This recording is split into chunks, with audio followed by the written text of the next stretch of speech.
Welcome to the Ask Dr. Deanna show. I'm Dr. Deanna Holgren, your host. Join me weekly as I cover various health-related lifestyle medicine topics that you get to request. This show is for anyone who wants to proactively improve their health position. I hope you enjoy the show.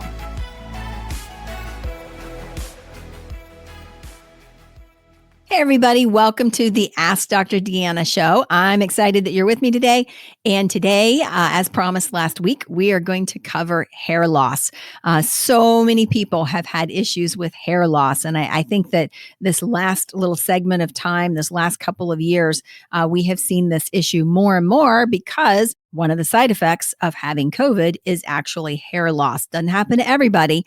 For some people, it's a little bit of hair loss. For some people, it is a massive amount of hair loss. And, that can be very, very debilitating. It can be very stressful. And it can really just cause a lot of issues because it's happening so quickly. So we're going to talk about that today, talk about some of the causes of hair loss that I'm seeing in my practice right now. And then also some things that we can do that may make a difference, okay, that may help stabilize the problem and then just really help get the hair growing again. So first off, as I mentioned earlier, post-COVID, I'm really not sure what the mechanism here is. I'm sure we will know at some point in time. We just know that it's a thing. And usually what I found is that it's usually about 3 months after the person had COVID, they will develop some pretty profuse aggressive hair loss, and then it stops and then the hair grows back in. So that's typically the pattern that I'm seeing in my practice with COVID. Also, thyroid can be a big issue. That's a big one for hair loss, and it can be hyperthyroid or hypothyroid, either way.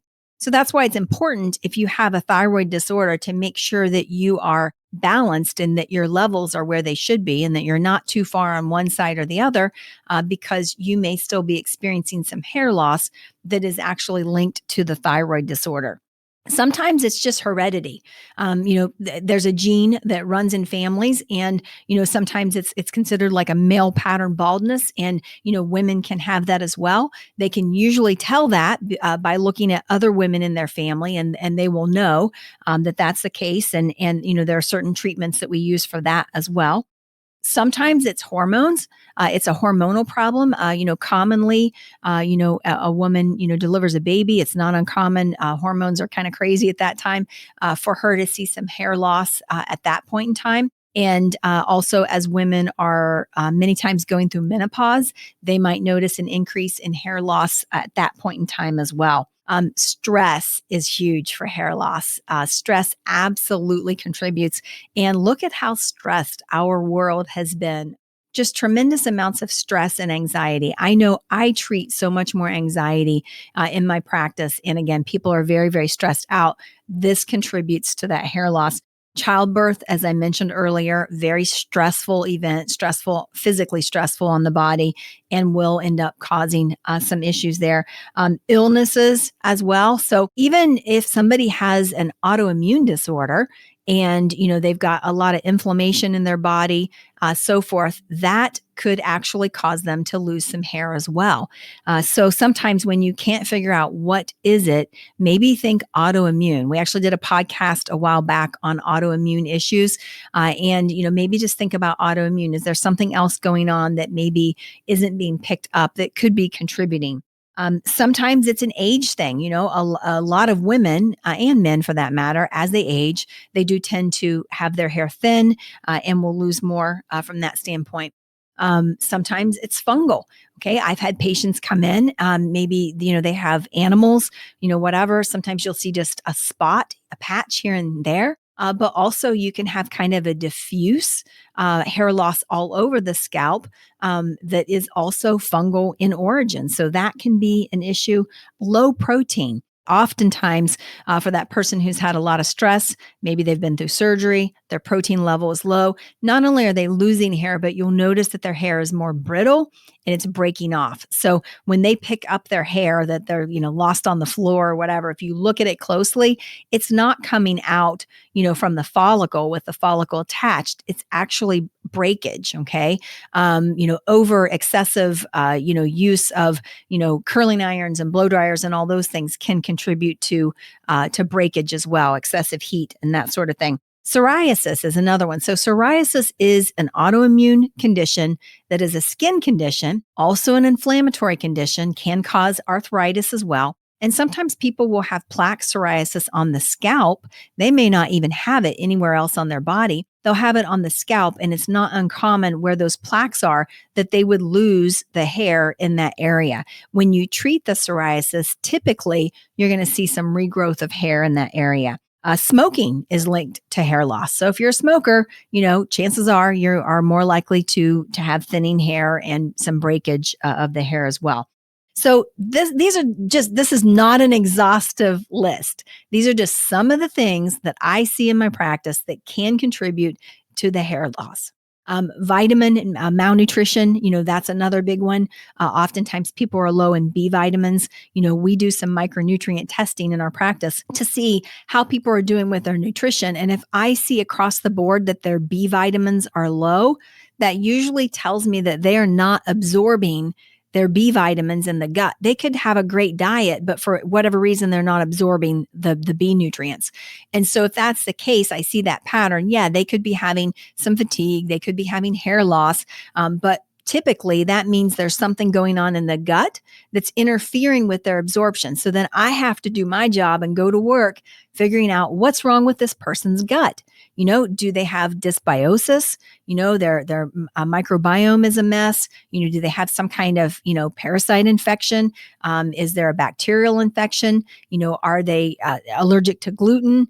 Are they allergic to dairy? What is going on with this person's gut that's causing inflammation and interfering with their ability to absorb the nutrients from their food? So these are the things that we do to try to figure out what it is. So once you figure out the root cause, sometimes I test hormones to see what's going on there as well. But once you figure out the root cause, what is a cause? And if you come up empty, okay, all the B vitamins are okay. This is okay. That's okay.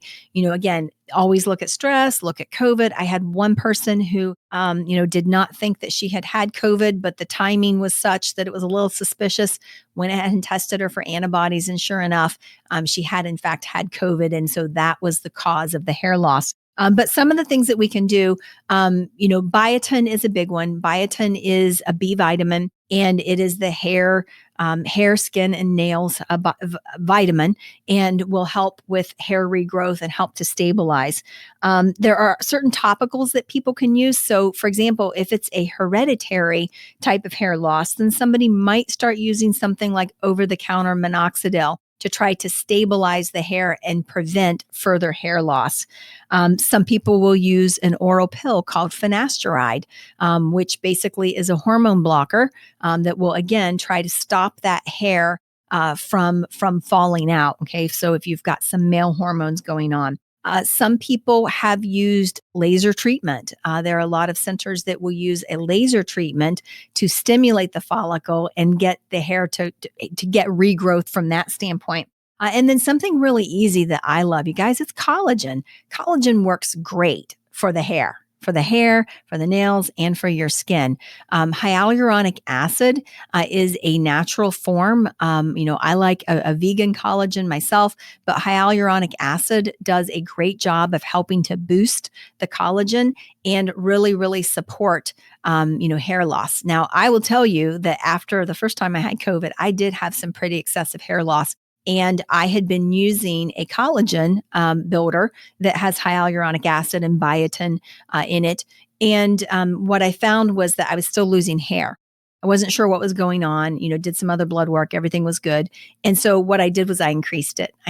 Actually started taking it twice a day, and it worked immediately, completely stabilized what I was experiencing. So this is a problem that can be absolutely devastating. Okay. And for some of you, you may be listening and going, what's the big deal?